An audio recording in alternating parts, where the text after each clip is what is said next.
Welcome to another PureRead audiobook. It's wonderful to have you with us. Before we get started, please like and subscribe to our channel and share it with friends. Supporting us in this simple and easy way ensures we can continue adding more delightful audiobooks for your listening enjoyment. The following story is copyrighted PureRead Limited, the home of books you can trust. Now, sit back, relax, and enjoy. The Testing. An Amish Romance by Grace Given. Chapter 1. Pulled from the Flames. The morning the Bylers awoke to pounding on their door was the day that began events that once again threatened their lives. Rebekah waited in the narrow hall while Jacob answered the knocking. "The newspaper office in town is on fire," said Isaac Schrock. "No one knows for sure if Richard Blanton is home or not." Isaac assured Jacob the local fire department was on the scene, but the Amish prepared to assist if needed. Richard Blanton had recently joined the Amish church. He lived upstairs over the newspaper offices and continued to work for the Englisher who owned the business. Jacob turned to Rebekah. They bowed their heads for a quick prayer for Richard's safety. Then Jacob left with Isaac, where they joined other Amish men at the scene of the now charred remains of the building. Jacob saw the ambulance and watched as two imps took someone out on a stretcher. "It's Richard," said an Englisher. "He is the man who just joined up with the Amish." "Excuse me?" said Jacob. "Do you know if his injuries are serious?" "That is unknown, but they are taking him to the local hospital. That tells me he doesn't have serious burns." The man glanced at the Amish man who asked the question. If he was burned, they would flight him to a burn unit in a larger hospital. Jacob returned to Isaac and gave him the news. The Amish community stood together and prayed for Richard's recovery. "We must pray for the owner of his lost business as well," said Bishop Stoltzfus. Jacob nodded in agreement with his father-in-law. Then some of the community members, including the bishop, went to the hospital to await word of Richard's condition. Jacob and Isaac returned to their families. Jacob told Rebekah everything he knew about the fire and Richard's condition as a result of it. "Do the Stoffers have the little house finished for him?" asked Rebekah. "There is minor inside work to be done. Isaac and I are gathering men to help complete it. It should take only a few hours with all of us working." Rebekah went about her household chores. Guilt washed over her since she still held reservations about the sincerity of Richard Blanton. He once stalked her and instilled a fear in her that had taken quite a while to shake off. She and Jacob remained on guard when around him. Now he had suffered serious injury from the fire, and she knew she must push aside any ill feelings about him. She prayed silently as she cared for her two small children and completed her chores. Jacob did not return home for dinner. She knew the men wanted to work through the day to get the house ready for Richard. When discharged from the hospital, he would be homeless unless preparation of the house happened first. She watched from her window at intervals until she saw Jacob's buggy coming down the lane to the house. She stirred the beef stew on the stove and put fresh rolls in the oven to bake. The clock read 2 in the afternoon. When Jacob leaned down to give her a kiss, she handed him a cup of hot coffee. Samuel and Hannah both napped, and this gave them time to talk alone. "The report is that Richard suffered from smoke inhalation, but no burns," said Jacob. "They will keep him in the hospital another day or two depending on his recovery. I am glad his house will be ready for him." "Do you think they will rebuild the newspaper office?" asked Rebekah. "Jay, word is that the editor is moving to a building across the street. He will rent the space until he can rebuild on the original spot. As soon as he can get new equipment in, the newspaper business will go on as usual." "That is gut," said Rebekah. "Richard will have his job to go back to." Neither Rebekah nor Jacob voiced concerns about the Englisher turned Amish. Jacob felt his wife released her fears of the man to their gut. He did not want to disturb her tranquility by wondering aloud about the source of the fire. The next morning brought heavy rains. Small sprigs of grass emerged, but were pummeled back down as raindrops flattened them. Rebekah sat in the rocking chair and sang a lullaby to Hannah, and then placed her in bed for her morning nap. Samuel was restless. Rebekah had ironing to do, but she knew if she did not find an occupation for her son, he would find something to do on his own. Samuel was an inquisitive child, and she had to watch him for safety when left to his own means of entertainment. "Come into the kitchen, Samuel. We will mix cookies for your duddis. When the rain stops, we will visit them with oatmeal raisin cookies." Samuel's eyes lit up. He enjoyed doing things with both parents. He learned to milk cows and carefully carried the small milk pail to the house without spilling it. Jacob taught him to use a pitchfork made for his size. Samuel easily learned to scoop small bunches of hay into the feeding bins. His energy was boundless, but when afternoon nap time came around, he was out like a light when his head hit the pillow. Rebekah's grandparents lived in the small house in back of theirs. Her grandfather was failing in health, but both kept in good spirits. Rebekah smiled when she thought about them. She could not recall when either of them spoke a crossword to anyone. John Stoltzfus retired from his duties as bishop in a nearby community before his family moved him and Sarah closer to family. Having them close by meant everything to Rebekah. Her parents, Bishop Daniel and Clara Stoltzfus, lived on the other side of her. A pasture divided the Byler and Stoltzfus houses. The rain let up enough for Jacob to get to the house from the barn without a drenching. He shook water off his coat and hat outside the kitchen door and came in. "There is no disking today," he said. "The fields will have to dry out before that happens." He told Rebekah he planned to plant corn and wheat. "I will get your garden ready when the weather cooperates." Samuel told his father of their plans. "We will take gut cookies to my duddis today." "I hope a boat is not needed," he said. Samuel laughed and told him they did not have a boat. "Well, then I may have to carry you over the water." Jacob looked with pride on his son and wife. Samuel flattened the dough and placed the irregular shapes onto the cookie sheet. Rebekah put them into the oven and then poured coffee for Jacob. She gave Samuel a glass of milk and sat down with a cup of hot tea for herself. "Is there any news of Richard?" she asked. "He is still in the hospital. That is all I know," said Jacob. Rebekah missed the look of concern in his eyes. Chapter 2. A Friendly Hand.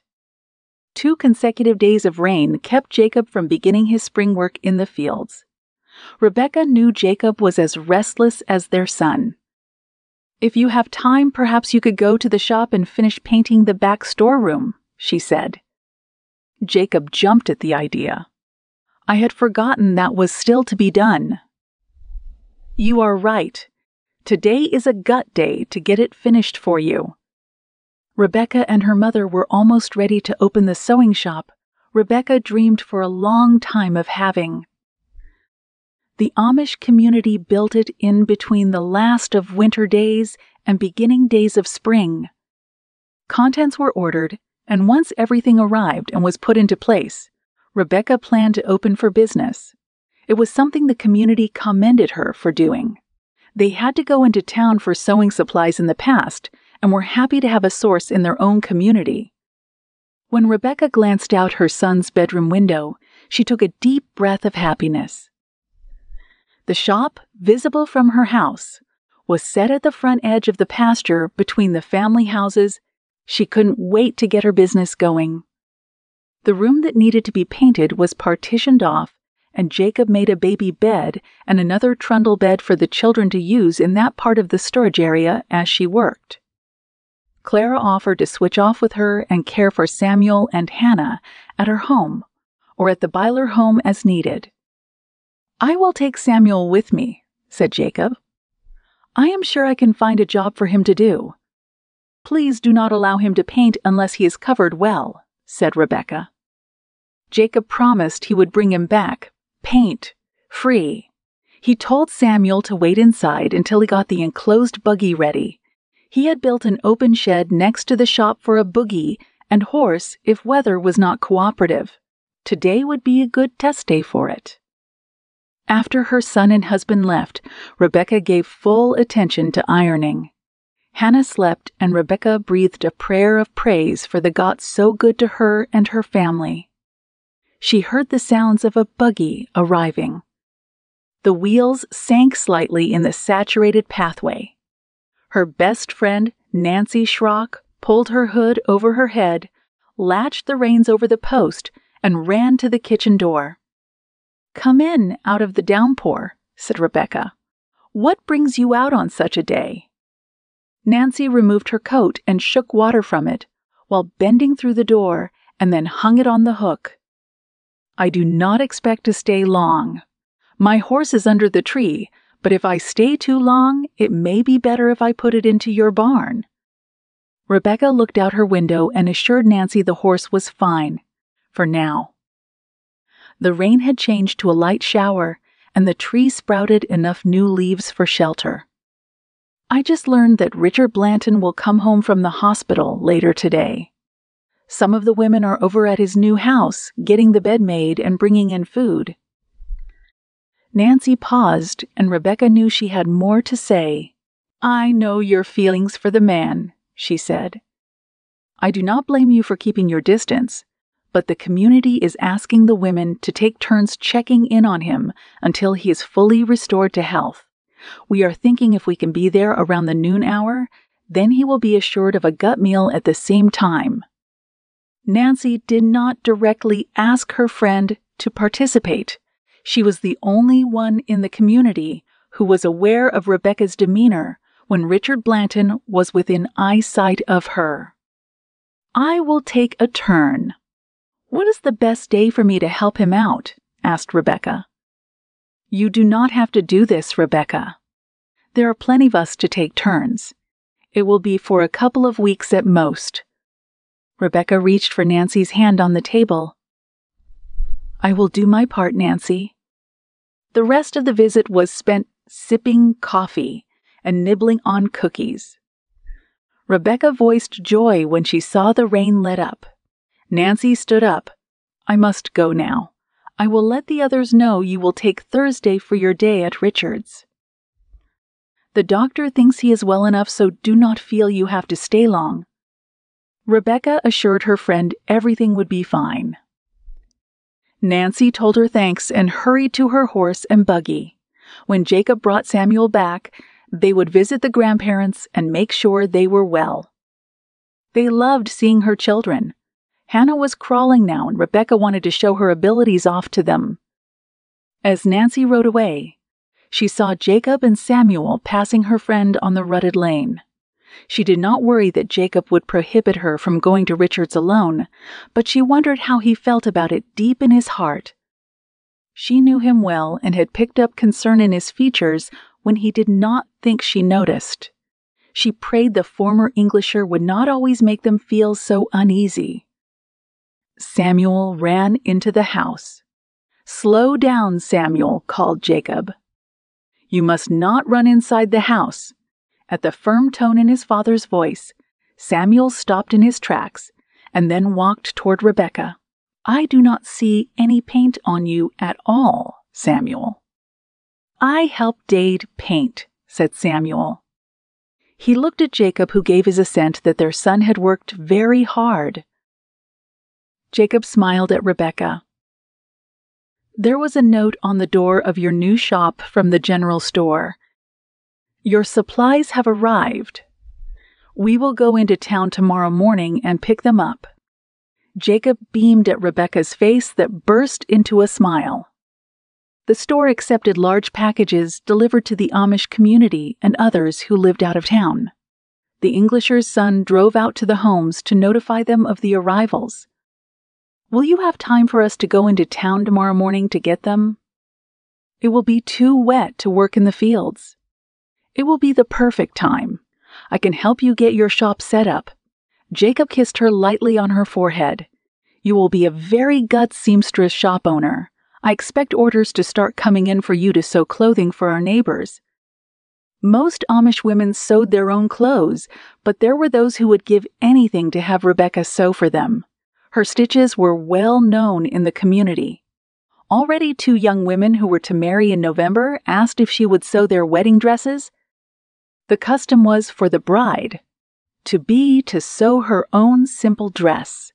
But those who had not mastered the skills were glad for Rebekah. She anticipated sewing for them. Sleep came late for Rebekah that night. Her mind flooded with plans of how she would arrange sewing notions and materials in her new shop. She would tell her mother the good news, who in turn would spread the word that the business was almost ready to open. Morning could not come soon enough for her. In 2 days, she would open her doors for the first time. Later, she would recall her promise to take a couple of hours to help Richard Blanton. Right at the moment, he was farthest from her thoughts. Chapter 3: Rebekah's Visit. In the morning, Rebekah's eyes shined with anticipation. Jacob smiled at her and spoke to their son. "Samuel, your mom is very happy this morning," he said. "Do you know why?" The child shook his head vigorously. "She has her sewing shop." Suddenly, a look of concern crossed Rebekah's face. "I almost forgot. I cannot open as soon as tomorrow. I promised a few hours around the noon hour to look in on Richard Blanton." Jacob stared at her. He kept anger at bay as he thought once more their lives were marred because of Richard Blanton. The man who once stalked his wife now would accept her kindness. Rebekah did not miss Jacob's facial expressions this time. "I will tell ma'am to spread the word that we will open Saturday. That will give me a couple of days longer to bake something to give to our customers on the first day. Everything will work as got plans," said Rebekah. "It is all right, Jacob. I feel I should help our new Amish neighbor in his time of need just as the others have helped us." "You are right, Rebekah. I will make sure you and the Kinner will have a hot dinner. Ma'am is looking forward to coming over that day to care for Hannah and Samuel. She has offered to take care of your dinner," said Rebekah. She breathed a silent prayer when she saw Jacob's face relax. The day arrived that Rebekah would take her turn checking on Richard. Word was that he was recovering well, but he appreciated meals the women cooked for him. Nancy told Rebekah that Richard voiced the desire to be back on his own by the end of the week, so their services were needed for 1 week only. Inwardly, Rebekah was glad he felt that way. She reached for her light cloak when Claire arrived. "That smells gut," said her mother. "I will help you carry the basket to the buggy. There is plenty of baked chicken in the oven, and the potatoes are peeled for you," said Rebekah. "Danka, ma'am, for your help today." Clara gave her daughter a quick hug and told her she looked forward to spending a few hours with Hannah and Samuel. Rebekah prayed aloud most of the way to the Stauffer property. A small lump in her throat reminded her of Eli and the many times she joined his family for social gatherings at his family's farm. The day Eli was hit by the car on the side of the road was the day everything changed for Rebekah. Losing her husband and Samuel's father nearly suffocated the life out of her as well. Eli's best friend patiently waited for her grief to end. Then Jacob expressed his love for her and told her of his promise to his best friend on his deathbed.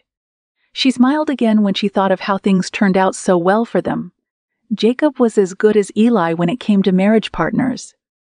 She lifted her eyes to the heavens and thanked her God again for his blessings. When she turned onto the road that led to the Stauffer property, she stopped to look at the refurbished house on the left, where Richard Blanton now lived. The Stauffers generously offered it to him. She approached the door and knocked softly on it. "Come in," said Richard. He looked up in surprise when he saw Rebekah. He felt she was as beautiful as the day he first saw her. Eli had not exaggerated her softness and beauty. No wonder he wanted to come home early from his rumspringa, thought Richard. "I have some hot baked chicken and mashed potatoes for you. I will open one of your jars of green beans to go with your dinner." Rebekah looked at all the canned vegetables that lined his kitchen counter. Everyone had been generous. "Would you like some of the pickled beets, too?" "I will leave it all up to you," he said. He did not miss the fact she avoided direct eye contact with him. "I have told everyone so far that I will be on my own in a few days. I am thankful for everyone's kindness toward me." Rebekah realized she had 2 hours to spend with him. She got busy and expertly prepared his meal. He told her to join him. "There is plenty for both of us." "Danka, I will eat a little," said Rebekah. She sat down across from him and tried to decide on a topic of conversation, but had no idea what they may have in common. Then she thought of his job. "Will the newspaper office open anytime soon?" she asked. "The editor is in the process of getting a building ready, across the street from the burned one. As soon as his equipment arrives, he will be back in business." "That is gut. You will have your job back." Richard nodded, and after swallowing a bite of succulent chicken, he said, "I will go back, but I have offered to help the Stauffers do early morning chores for them. That, along with my monthly rent payment, will take care of my board here." Rebekah shifted in her chair. She felt uncomfortable in the way Richard told her intimate details of his arrangement with her former in-laws. She wanted to change the subject, but was at a loss. "I hear you are opening a seamstress shop," he said. "We should be ready to open Saturday. My mom and Nancy Schrock have been a great help to me. We should have things lined up by then." She was excited about her new prospects, but had no desire to share the topic with the man across from her. She stood up and went to the counter. She sliced a large piece for Richard without a rhubarb pie. She sliced a large piece for Richard without asking if he wanted it or not. She decided to skip dessert. "I've also heard you are an excellent seamstress," said Richard. "My older sister had skills along that line. Of course, she left home at age 16 and married an Englisher, so I do not know if that talent has served her well or not." He forked a large piece of the pie and popped it quickly into his mouth. Rebekah looked away and wondered where he learned his manners. Rebekah did not want to know information about his family. She felt the least she knew about this man, the easier it would be to keep her distance. She heard his chair scrape on the floor when he stood. She started the hot water to wash the dishes. Rebekah vowed to leave once the kitchen was cleaned up. "I am supposed to lie down for an hour or so. Thank you, Rebekah, for your help today."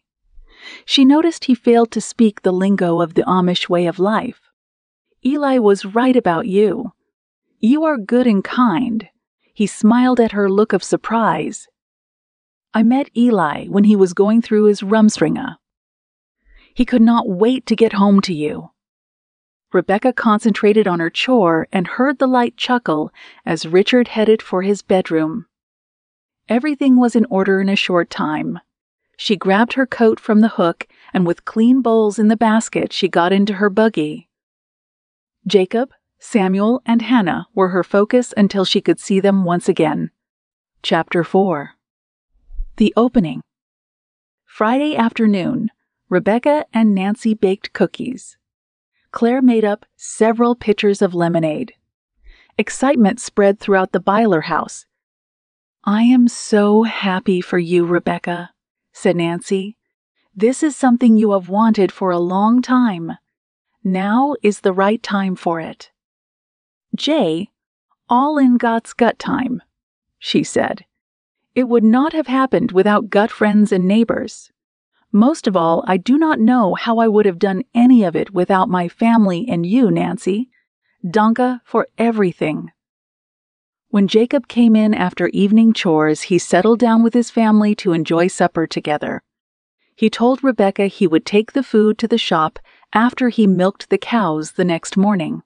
He admired her for her ability to set up the shop in a way that customers could find everything easily. "By Monday, the fields will be dried out enough for disking," he said. "It is gut, we had all of that rain or you would be on your own." The twinkle in his eyes told her, he teased. "You would have dropped everything to help me even if the fields were ready," she said. Jacob agreed with her. After the meal, they went into the sitting room where he reached for the family Bible. He chose the passage from Luke 12:29, 31. "And seek not what ye shall eat, or what ye shall drink, neither be ye of doubtful mind. For all these things do the nations of the world seek after, and your Father knows that ye have need of these things. But rather ye seek the kingdom of God, and all these things shall be added unto you." His family bowed their heads in prayer, and then Jacob and Rebekah discussed the meaning of the passages in a way Samuel could understand. Once the children were in bed for the night, Rebekah picked up her sewing. She smiled as she mended Samuel's shirt. "I have no idea how he tore these fasteners off, do you?" asked Rebekah. "I do know how that happened. Our son was climbing up the ladder into the hayloft. He slipped on the third to the bottom rung, and his shirt caught on an uneven piece of wood sticking out from the side of the ladder. We searched for the closures, but they are lost in the pile of hay he brought down with him." Rebekah shook her head. Inwardly, she had to smile as she imagined the sight. "I hope the cows or other animals do not eat them by mistake." Jacob stood up and closed the Bible. He took Rebekah's hand and pulled her up toward him. "It is time for us to go to bed now. You have a big day tomorrow," he said. "I do not expect to sleep so well tonight," said Rebekah. "I will make sure that you end your day very well, and then you will have no problem with sleep," he said. Both knew what he meant, and the thrill felt by Rebekah told her he was right. She secretly hoped this would be the night she conceived again. Nothing compared to her delight in raising her kinner, not even the new shop she would open the next day. At breakfast the next morning, they joined hands, and Jacob praised their gut for the beauty of the sunshine. The rains caused flowers to emerge from their winter beds, and the grass sprouted greener. While Rebekah cleaned up the kitchen and packed a picnic lunch for them all, he took the plates of cookies and jugs of lemonade to the buggy. "Please watch your Shveshta for me, Samuel. Do not let her crawl away from us," Rebekah said. Samuel nodded with enthusiasm. He loved his sister and proved protective of her. "Are you just about ready?" asked Jacob. He stood at the door and watched Rebekah take a last swipe at the counter. "I am ready." The clock on the wall read 7:30. The new shop was scheduled to open at 8 sharp. The family was settled in the buggy, and Jacob signaled the 2 horses to move forward toward the new structure at the edge of the pasture. They praised God for the new day and for the generosity of Daniel and Clara Stoltzfus, for the land for the sewing shop. They stopped as they met Bishop Daniel Stoltzfus on the road. "I am going to pick up the Dottis. They do not want to miss your opening day," he said. Rebekah knew they planned to ride with her father. Happiness overflowed even more when she saw Nancy and Isaac with their small daughter in front, waiting for them. Jacob's family congregated with them. Hugs abounded as Rebekah inserted the key into her shop. Most of those there had not seen the finished look. More hugs were in order. Nancy, Clara, and Rebekah cleared the table meant for refreshments. Already several buggies were visible as they came down the road. Rebekah left to hurry out to greet her grandparents. She took Sarah's arm and they walked ahead of her father and grandfather. "Oh my, Rebekah, everything is beautiful." "You will do well here," said Sarah. She hugged her granddaughter and moved to the table. Daniel followed and found a nearby chair for his father and placed a lemon cake on the table. By the time more buggies arrived, the table had to be cleared for more food. It seemed everyone brought something to eat, and by noon it was time to clear more tables and make room for dining. Rebekah could not believe the generosity of her Amish community. If there were no sales that day, she preferred the socialization and generosity of her neighbors most of all. "Did you know that my cousins are moving here from Ohio?" asked Nancy. Rebekah told her she had not heard that. "My Aunt Miriam lost her husband recently. They have a son who is 20 and a Dashta who is 15. Miriam felt her son needs direction. He is unmarried and wavers between his desires to remain Amish or succumb to the ways of the world.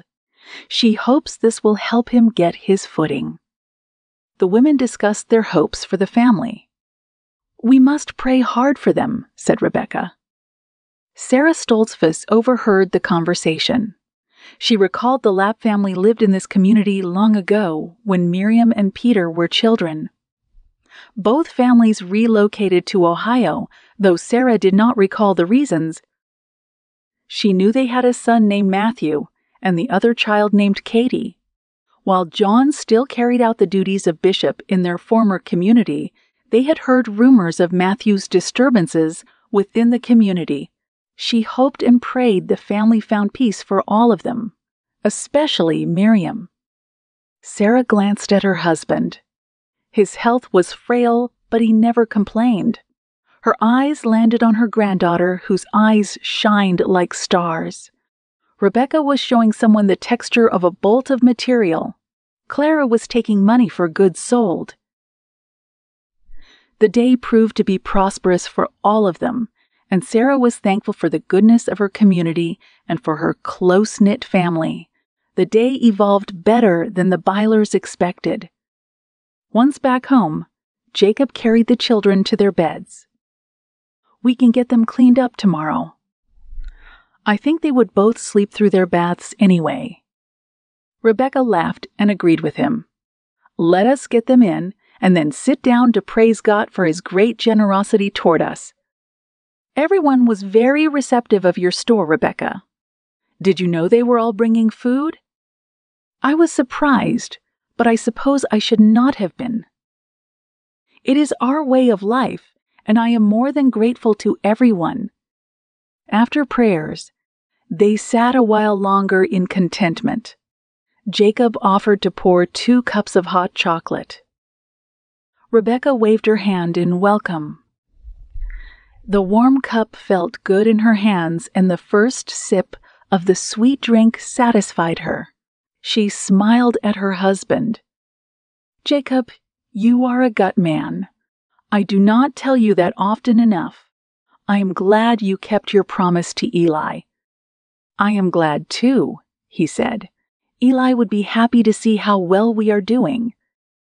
Rebekah told Jacob of Nancy's relatives' move to the community. "They will add to our church. I believe Matthew has yet to be baptized.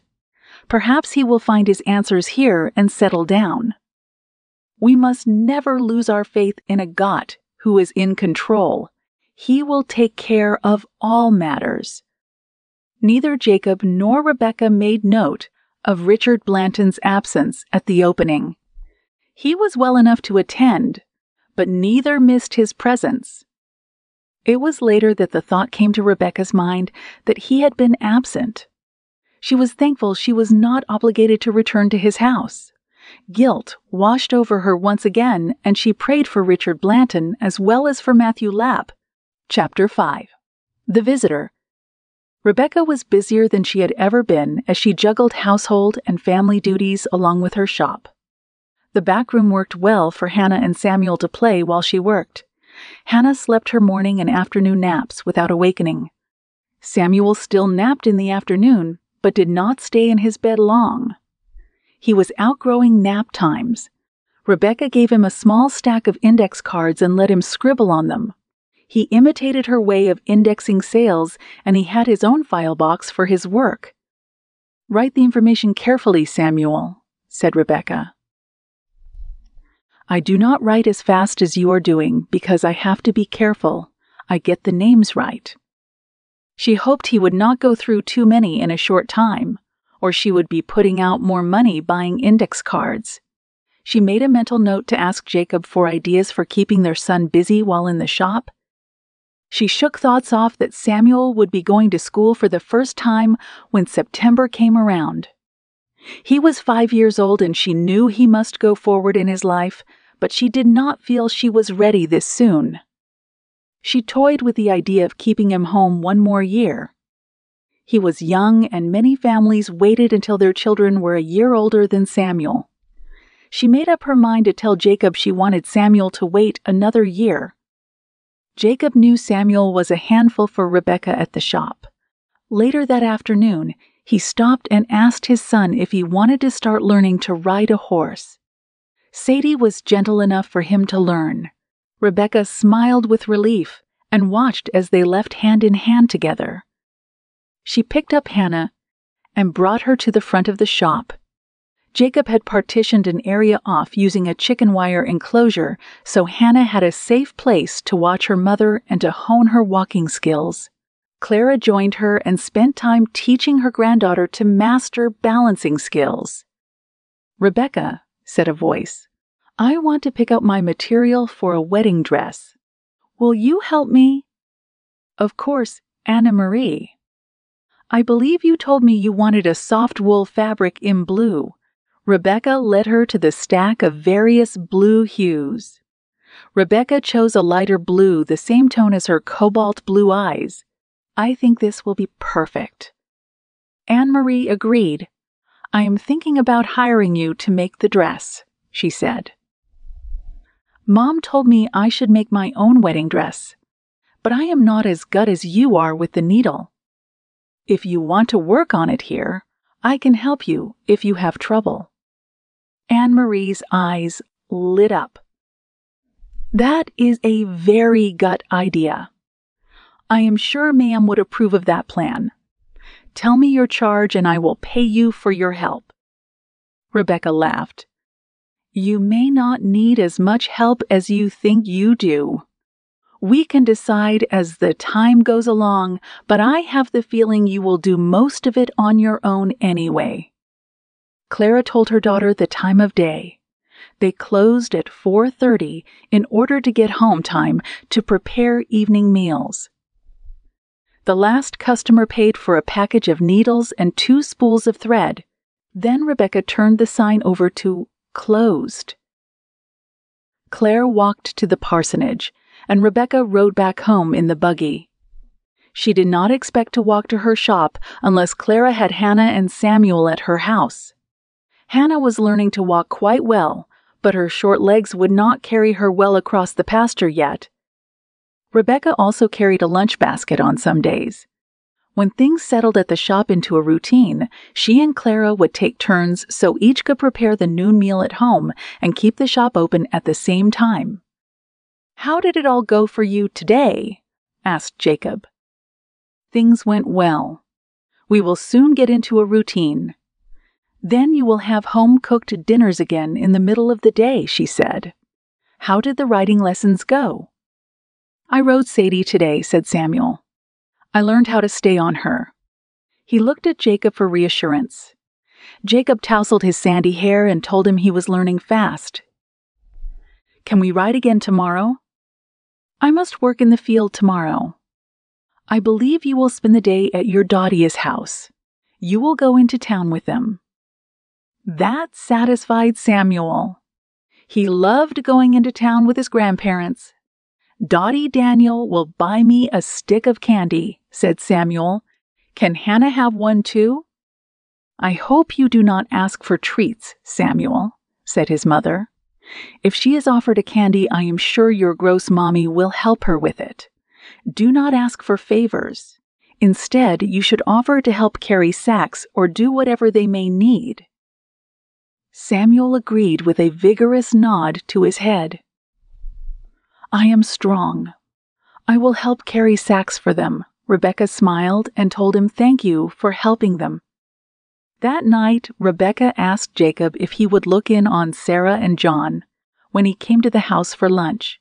He told her he had been looking in on them. Rebekah praised her God for Jacob.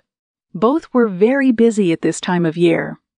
If she did not have family helping her, Rebekah knew things would not go as smoothly as they did. "What do you think about keeping Samuel home another year?" Rebekah looked at Jacob with hope in her eyes. "I can see you want him home another year." "I am fine with that. There is much more he can learn in these younger years from me.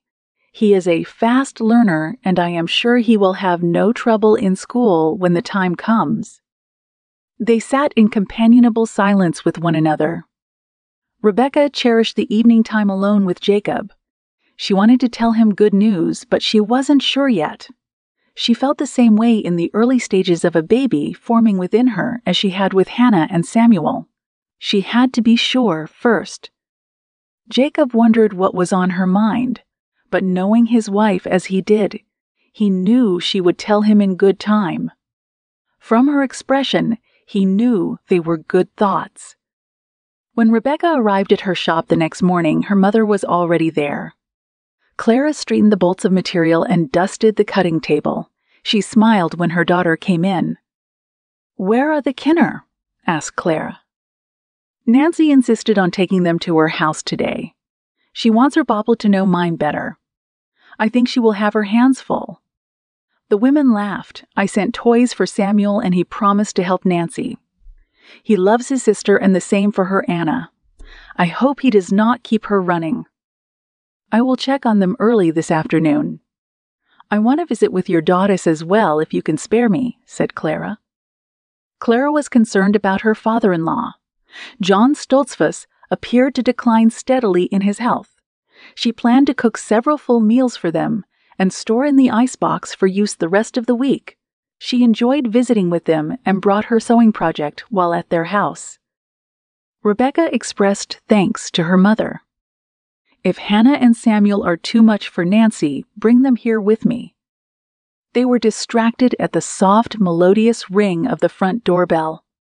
Rebekah's breath caught in her throat when she recognized Richard Blanton. He smiled at her and asked how her business was going. Just as she was about to answer, Claire spoke. "What brings you to a seamstress shop, Richard?" she asked. Richard had no wife, and as far as they knew, he did not court anyone. "I am back at my job with the newspaper. I wanted to write an article about the new shop." "I do not want to advertise the business," said Rebekah. "It is set up to serve our Amish community. If outsiders wish to shop here, they are welcome. But it is not necessary to print anything about it in the newspaper." "I thought you would want to increase sales." "You could do that through the article I will write. I will do a short interview with you and then state your services," he said. Rebekah shook her head. "I do not want you to write anything about this shop or about me. We are a close-knit community. As you know, Richard, I have no desire to publicize in that manner." Richard spread his arms out to gesture he gave up. Clara waited until he finally left. "I am sure he has gone for now, Rebekah, but I will stay longer if needed." Rebekah told her mother she was fine and to do what she planned for the afternoon. Together, they prayed to God, praising him for his goodness to them all. Chapter 6. Katie Lapp. After Clara left, the shop was quiet. until the bell rang one more time. Rebekah had seen the young girl at the last church service when she was introduced to Katie Lapp and her family. Escaping strands of black hair from under her cap glistened when the sunlight from the window beamed through. Her complexion was clear and smooth. At a second glance, a slight bend to her nose was observed. "Good afternoon, Katie," said Rebekah. "Do you need something today?" Katie returned the greeting and stated her mother sent her in for several spools of thread. "She wants me to ask you if you have swatches of your material, so she can choose. She is very busy planting our garden today and tomorrow, but plans to purchase cotton material for a dress for me, and one for her. My brooder will get a new shirt." Rebekah showed her the bolts of cotton fabric. Then she returned to the storeroom and brought out snipped swatches of material she had placed in a large scrapbook. After discussion, she handed Katie several to take to her mother. "I will bring them back so you do not have to cut any more for your sample book," said Katie. "That will be gut," said Rebekah. "When you are ready, I will cut the material for you." After Katie left, Rebekah thought about her. She appeared to have a sweet disposition. Rumors circulated about her brother Matthew. So far, the community had not experienced any disturbances from him, even though their former community was glad to see the Lapp family move away. Rebekah's father, Bishop Daniel Stoltzfus, met with Miriam Lapp right away and had encouraged Matthew to join social sings and games with other unmarried young people. Daniel provided Miriam with a list of locations where everyone met every other week for church services. Rebekah knew her father was kindly toward everyone and accepted them in his heart, as good people regardless of past histories.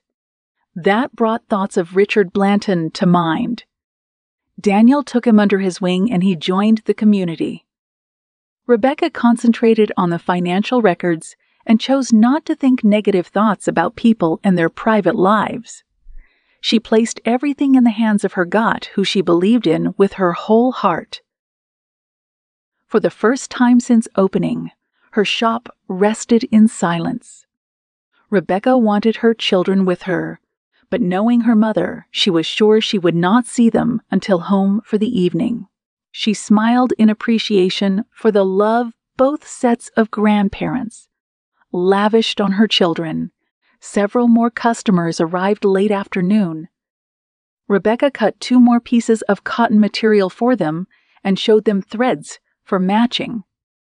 They also purchased several packages of hooks and eyes closures.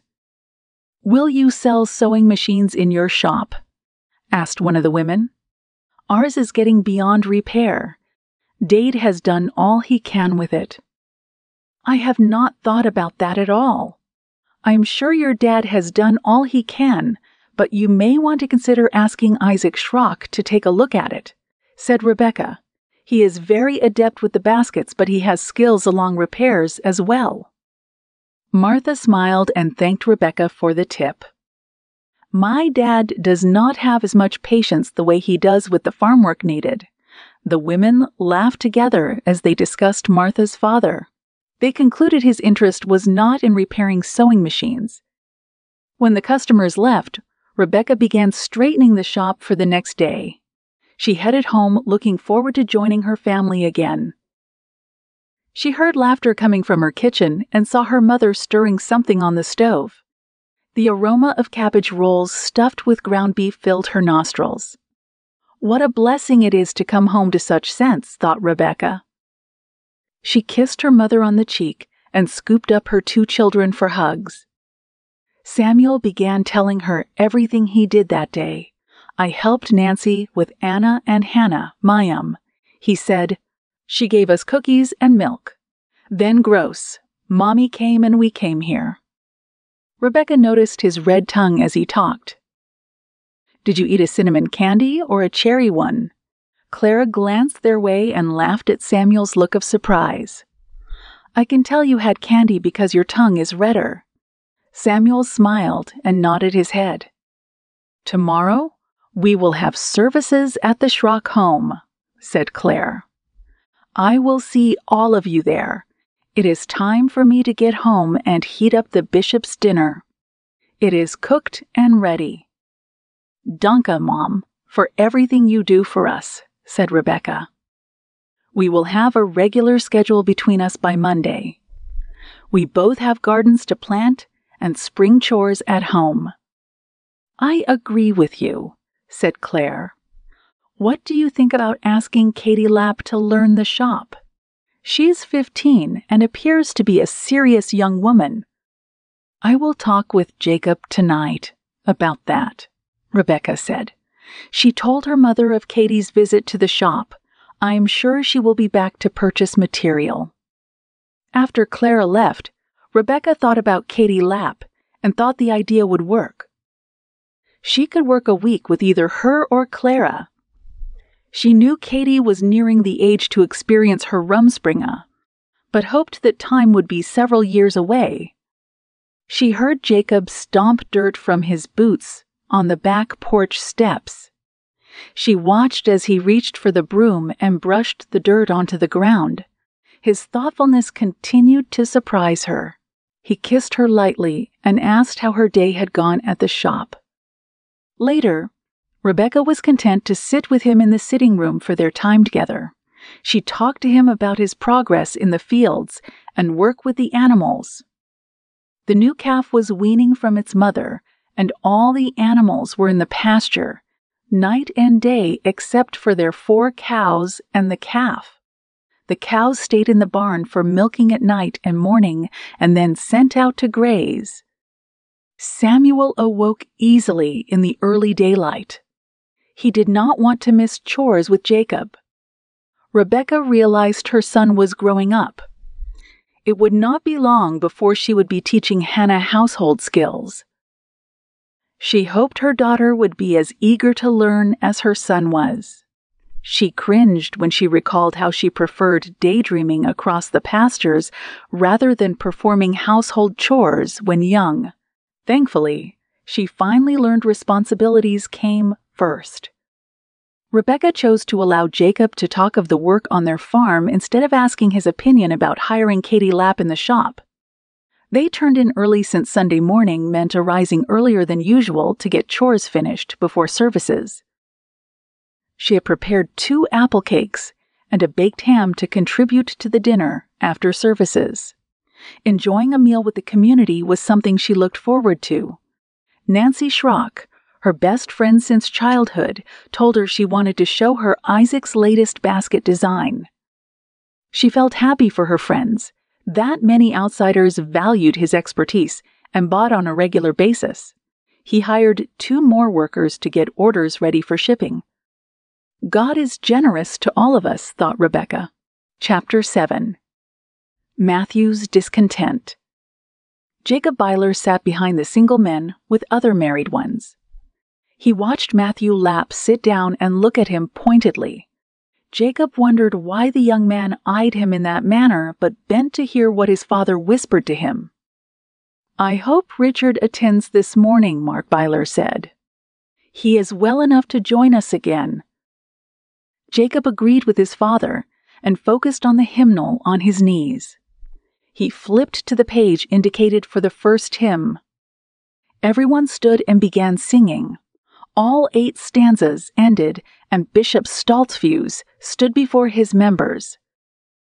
A slight rustling was heard when Richard Blanton entered and took his place behind Jacob and Mark.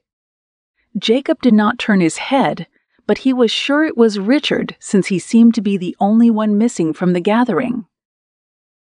Bishop Stoltzfus began his sermon. He chose the parable of the sowers of seeds and expounded on the spring planting that paralleled the parable. He held the attention of everyone and realized very few nodded off. This caused him to preach longer than usual before he handed the pulpit over to a visiting preacher. He told the congregation to stand for another hymn before he began his lesson to them. After almost 3 hours, the service ended. The women quickly went to the kitchen to prepare food for tables, brought in by the young boys. In short time, the large schrock sitting room transformed into a dining room with 3 long tables in the middle. Several more tables were set up outside, and due to the warm weather, many opted to eat outdoors. Others waited their turns in shifts. Rebekah directed the young women to take drinks around the tables for everyone. She noticed Matthew Lapp sat down with the other unmarried men, as was custom. Unmarried women sat opposite them. Richard Blanton chose to eat outside with neighboring men, rather than choose the tables for those closer to his age. Rebekah stopped when she overheard Matthew. "I was a menace to our community," he was saying. The young woman across from him seemed caught up in his bragging, which encouraged him. "I had the habit of playing with fire, if you know what I mean." The others stared at him. One young man next to him spoke up. "We do not know what you mean, but I do not think you hold our interest either way." Matthew Lapp chuckled softly. "All right," he said. "I understand that." "What is a proper topic of conversation for the ladies?" Rebekah picked up a slight taunting tone in his voice. Soon conversations flowed between everyone. She noticed Matthew did not participate with enthusiasm. She sat down with her family and Nancy's at one of the tables. "I do not want you to leave before I show you Isaac's new design," said Nancy. "Nancy, do not bother Rebekah with that," said Isaac. His face flushed slightly. "It is only in the beginning stages anyway." "Do you object if I show it to her in private? I think she would like to see the design." Isaac smiled at his wife. "All right. You can show her in private, but do not spread it around to everyone. They will see it once it is into the next basket." He looked at Rebekah. An Englisher described a red fern when it begins to sprout. She wanted to know if I could come up with any basket design that would depict that. At first, I had no idea how to work that out. After using my pencil, I came up with something. He laughed. I used my eraser plenty of times in the process. She told me I could have the idea so it can go into many baskets. "I will call it the Red Fern Basket." "That is wonderbar," said Rebekah. "Now I am more curious than ever." Nancy took her hand and pulled her to a bedroom used for Isaac's work area at home. She shuffled through a small stack of papers and pulled the pencil drawing from underneath. "It looks just like a fern," said Rebekah. "But how is he going to weave it to look like this?" "I have no idea, but I do not doubt Isaac will manage very well." The glow in Nancy's eyes reminded Rebekah of flickering stars in a night sky. "I agree with you. He is adept at converting a drawing into a basket." On the way home that afternoon, Jacob asked Rebekah if she wanted to take a longer way home. The day remained warm, and skies were clear. Hannah slept in her arms, and Samuel began to nod off. "Stop the buggy, and we can layer the blankets in back of us for Hannah and Samuel. Then we can ride wherever you want to go," she said. She found herself yearning for the open air. They passed their farm and the shop. Then she noted how neat her parents' yard looked. She wondered aloud how her mother found time to tend to flowers that bloomed so profusely. They left the last house of their community and continued along the dirt road into the country. "We will stop down at the creek and take a break. I saw where you had a part of one of your apple cakes left," said Jacob. "We can snack and walk along the bank." When Jacob halted the horses, Samuel awakened. He was ready to join them. Jacob looped the reins around a thick limb of a catalpa tree. "We will not go far in case Hannah wakes up," he said. Samuel ran ahead and began searching for unusual rocks. He told his parents he wanted to bring some back to place around a small garden spot of his own. "What will you plant?" asked Jacob. "Maybe I will plant candy," he said. Rebekah and Jacob laughed. Jacob explained to his son how impossible that was. Samuel told him God did impossible things. Jay, he does do that, but he does not grow candy in the ground, said Jacob. He explained the ingredients that went into the end result of a piece of candy. Perhaps you can plant some carrots. You like carrots? Samuel agreed. They looked out over the bubbling creek, and at Hannah's cry, they walked back toward the buggy. Rebekah told Jacob his idea of a ride into the country was a good one. Just before turning onto the road to home, Richard Blanton met them going in the direction they had just left. He stopped and spoke to the Bylers. "I see you like to get out into the country at times, too," he said. His conversation was friendly, and Rebekah felt relief he did not look directly at her, as was his habit. After a few minutes, they parted again. "He seems to be getting over some of his old habits," said Jacob. "I hope so." "I do believe he is getting more into our Amish way of living," said Rebekah. "I suppose his hard childhood has taken a long time for him to get past." "Your dad has helped him in many ways," said Jacob. "I hope he can do the same for Matthew Lapp." Jacob did not want to speak too much of his feelings in front of his children. He would talk more on the subject with his wife at a later time. Once home, Samuel took the near-empty basket from Rebekah and carried it to the house. Jacob took the horses to the barn and unhitched them. He left the buggy along the fence in its usual spot. He turned to go back to the house to get Samuel so they could milk the cows a little earlier this evening. He did not get far when he saw his son running toward him with the milk pails. "Tell your mom we will milk first, and then be ready for supper," he said. Samuel turned and ran back to the house to relay the message. Jacob smiled when he saw Samuel slow to a walk at the back steps. While he waited for Samuel, he heard a buggy coming down the lane. He was surprised to see Matthew Lapp walk toward him. "Jacob, if you have some time, I would like to talk with you," he said. "What is it?" "I am sure you know that my mom is on her own without my dad. He died before we moved here. The Yoders are my aunt and uncle, and Nancy's parents told us we would be welcome here. Jacob assured him she was right. I need to help earn money. My mom found a job at an Englisher's bed and breakfast in town. They discovered what a gut cook she is, and she is employed there. Do you have work I can do on your farm? My farm is not that large. The only time I hire anyone is at harvest time.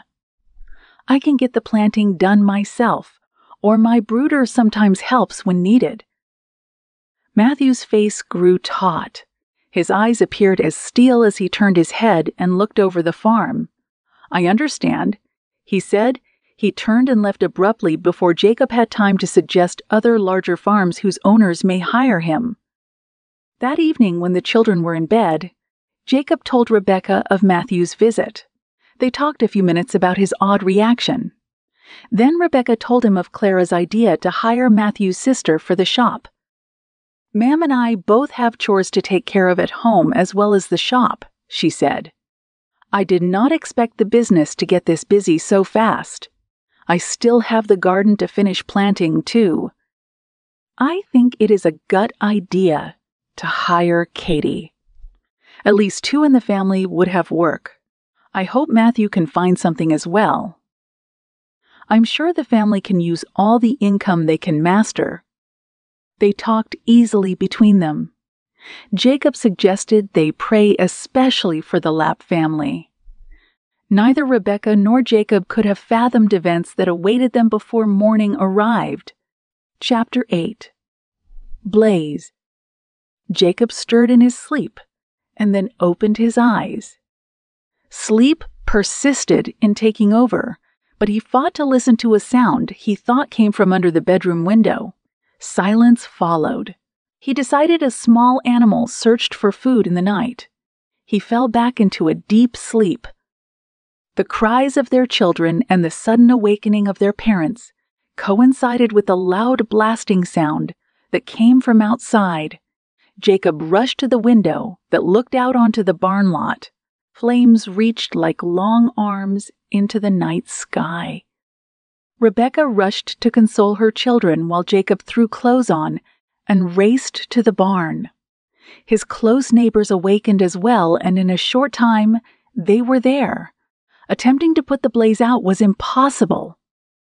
They stood back in silence and watched as the structure began to crumble as seared beams pounded the ground.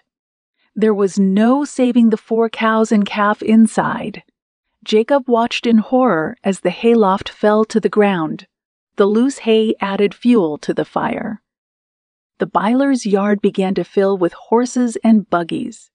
The men poured buckets of water on the remaining flames and watched as smoldering wood odors mixed with animals' scorched and burned remains. Richard Blanton was among the first to arrive. Jacob had no time to wonder how he got there so fast. He remained in shock at the sight in front of him. Bishop Daniel and Mark Byler walked along the fence line that separated the pasture from the barn lot. "What is this?" asked Daniel.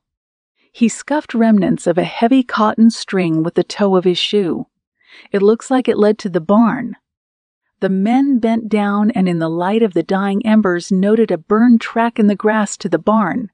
"We will follow it to the other end," said Daniel.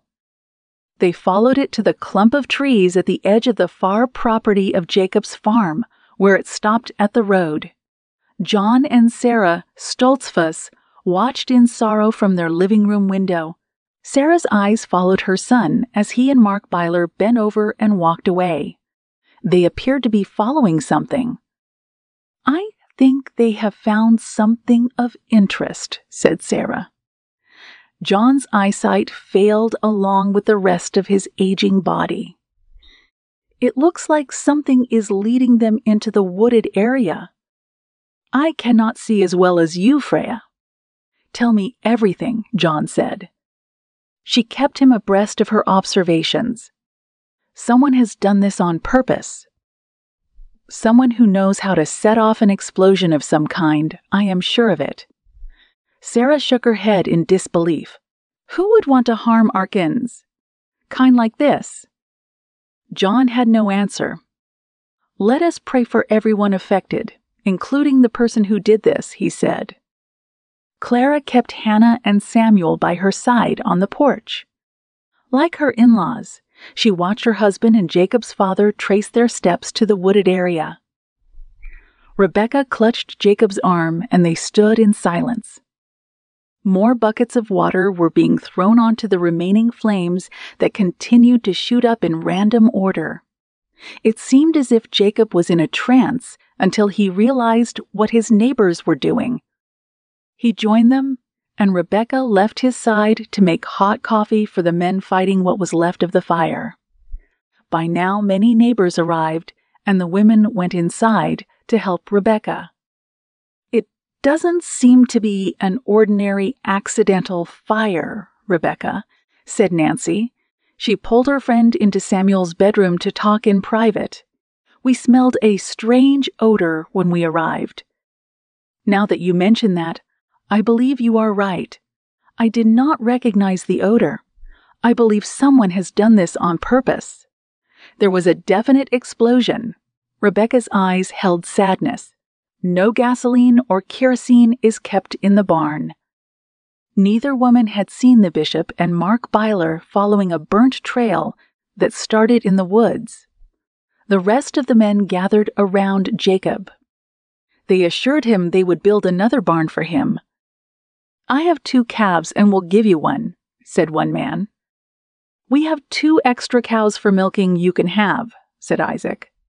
"That will leave us 3 and will be plenty for us." Others spoke up, offering to replenish hay and watering troughs that were burned as well. Jacob thanked them all and asked them to join him in praising God for his goodness in giving him neighbors such as these.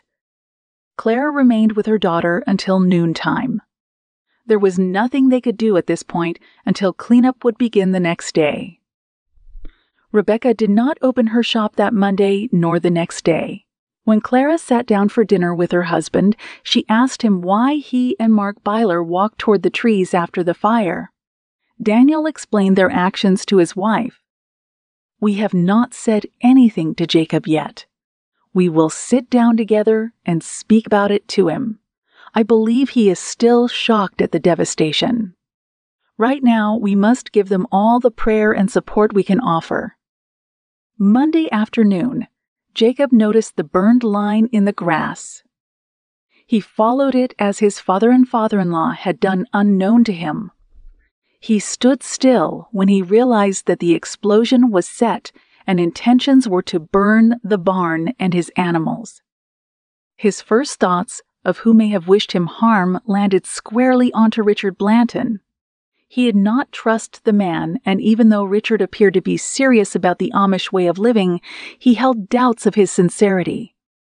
He recalled how fast Richard seemed to get to the scene before anyone else arrived. That could only happen if he had been close by to begin with. He made a mental note to look for Richard and face him with his suspicions. "I'm going into town for an hour or so, Rebekah," he said. "I will be back soon and we will discuss our loss this evening." "All right, Jacob. I will have supper ready for you." Samuel asked if he could go with his father. "Not this time, Samuel.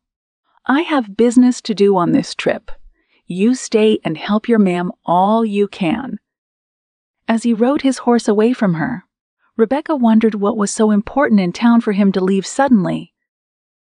She thought he planned to see about purchasing lost supplies, but after thought, she doubted that. There was no shelter for material needs since the burning. She would be patient and wait for Jacob to talk with her that night. Once Jacob left the lane and turned his horse onto the road to town, he gave order to the animal to pick up speed. He rode in the smooth ditch along the blacktop highway away from speeding cars. When he came to the newspaper office, the editor greeted him with condolences on his loss. "Richard told us what happened to your barn. If we can be of help to you, please let us know." Jacob thanked him and asked to speak with Richard. They went outside and Jacob faced him. Richard pulled back slightly from the determined facial expression on the Amish man's face. "How did you get to my burning barn as fast as you did in the middle of the night?" "I rode far into the country in the afternoon. I did not realize how many miles until almost at the next town. I admit by the time we turned in this direction, it was after midnight. To be honest with you, I slept in a shed about a half-mile from your farm. I made a bed from the hay stored there, and fed my horse while I was at it." Jacob eyed him closely. The alibi was plausible, but he remained suspicious that Richard rode so far away without realizing the distance. "Did you see anyone along the road at that late hour?" Richard shook his head. "I did not see anyone at all. I was beat by that time. I mean that I was very tired and wanted to sleep. The creek was nearby and I watered my horse before choosing the shed." "Do you know anything about how explosives are made?" asked Jacob. Richard stared at him. "I have read about them, but could not tell you how one is concocted. Are you saying the fire was set intentionally?" "If you were that close, you surely heard the explosion," said Jacob. "That is what woke me up, but I thought kerosene or gasoline caused it." Jacob knew he must accept Richard's word for now. The man appeared to be concerned. He seemed innocent of any knowledge of the cause, as well as reasoning behind the disaster. On the way back home, Jacob focused on praying for his family. At the same time, he knew he must forgive whoever caused the adversity that befell him and Rebekah. He vowed to speak with the bishop the next morning. Chapter 9. Counting Blessing. Rebekah finished cleaning up the kitchen after breakfast the next day. Isaac Schrock came to the door with 2 pails of fresh milk, covered with a plastic lid. "As soon as we can get a shed built for you, "I will bring the animals promised," he said. Then his eyes lit up. If the bishop has room in his barn, they could go in there until shelter can be made for them. "That is a gut idea," said Rebekah. "My dad has 2 cows. I know there are 3 more empty stalls in his barn." Jacob thanked Isaac and agreed to ask the bishop if the cows could be housed there. As Isaac left to go to his buggy, 2 more buggies came toward the house. Bishop Daniel Stoltzfus was in one, and Mark Byler followed him. Isaac stopped and asked the bishop about housing the animals for Jacob temporarily. Jacob caught up with them as Daniel agreed to the plan. Daniel and Mark joined Jacob and told him they wanted to talk with him. They sat on the porch and Jacob waited for them to speak. "We believe we found evidence that the explosion was set by someone wishing harm to you," said Mark. "I am sure of it too," said Jacob. "I followed the burned path to the trees. I believe someone lit the string that had something flammable soaked on it and set to explode at the right time. It had to be someone who knows how to do such things." Daniel sensed his son-in-law had a specific person in mind. He did not question him. That would come later, but they must be sure before accusing anyone. "Our custom is to take care of matters on our own. We will find out who did this and face the person," said Daniel.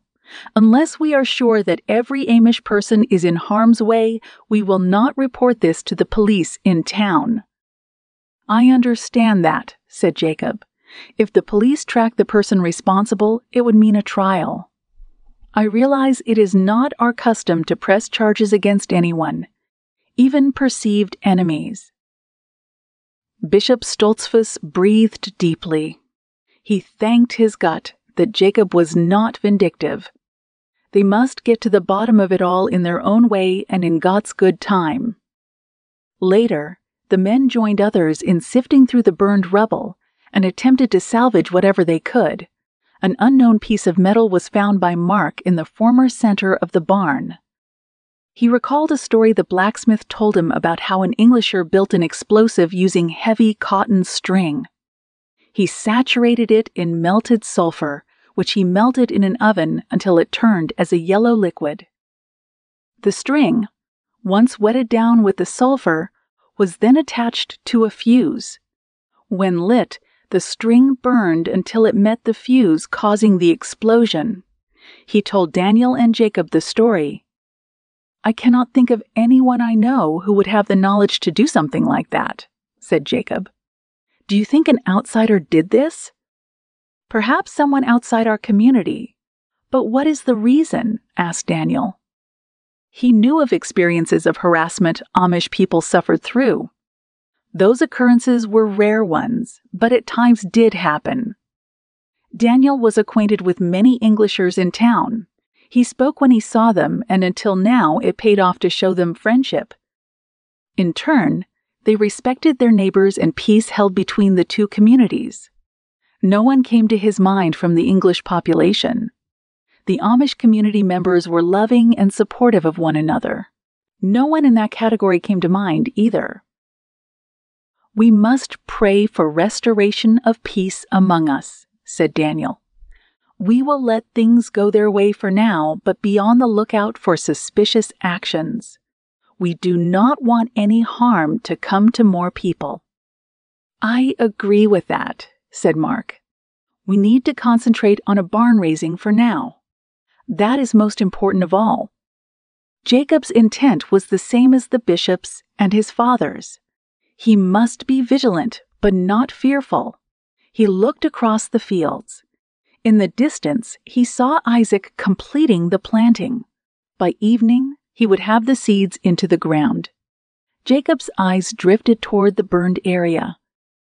Half the debris had been cleaned up and loaded onto wagons to discard. He hurried to help with the rest of it.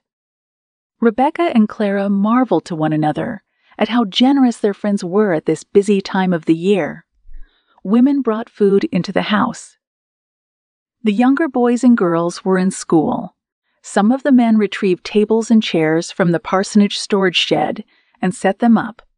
The men stopped to eat, and by the end of the day, the lot was smooth and cleared off. The barn raising would begin and end the following Saturday. The man watched from the wooded area. It was as if nothing destructive had happened to disrupt the Byler family's life.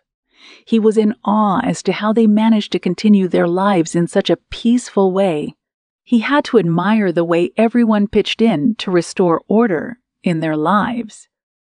He sat down on a broken log and bowed his head. For the first time in a very long time, he fumbled for words of prayer. Tears streamed down his face as he called out to God for forgiveness. No matter how hard his life had been to this point, for the first time in a long time, he recognized the power from above. He lacked the belief that his own life would reach such calmness and forgiveness as theirs did.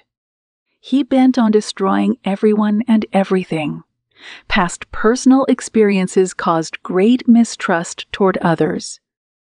Bitterness permeated the depths of his very soul.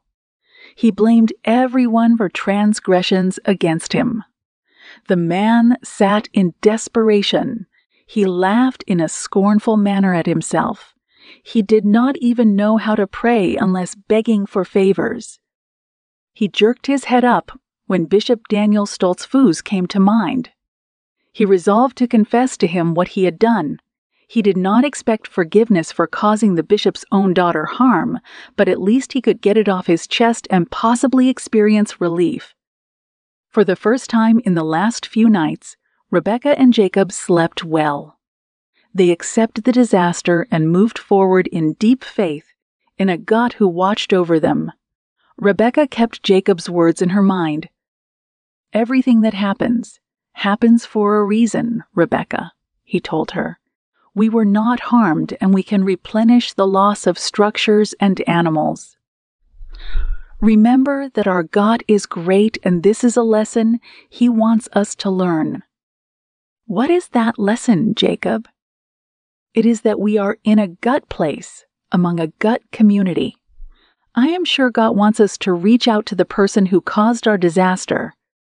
"That makes it easier for us to forgive," said Rebekah. She nestled closer to Jacob and closed her eyes. The end. Thank you for listening. Here at PureRead, we aim to serve you, our dear readers and listeners, with good, clean Christian stories. You can be assured that any PureRead book you pick up will not only be hugely enjoyable, but free of any objectionable content. We are deeply thankful to you for choosing our books. Your support means that we can continue to provide stories like the one you have just listened to. To browse our range of clean and wholesome titles, go to pureread.com. Please like and subscribe to our channel. That way you'll be the first to hear when new stories arrive here for your enjoyment. God bless you, and thank you again for listening.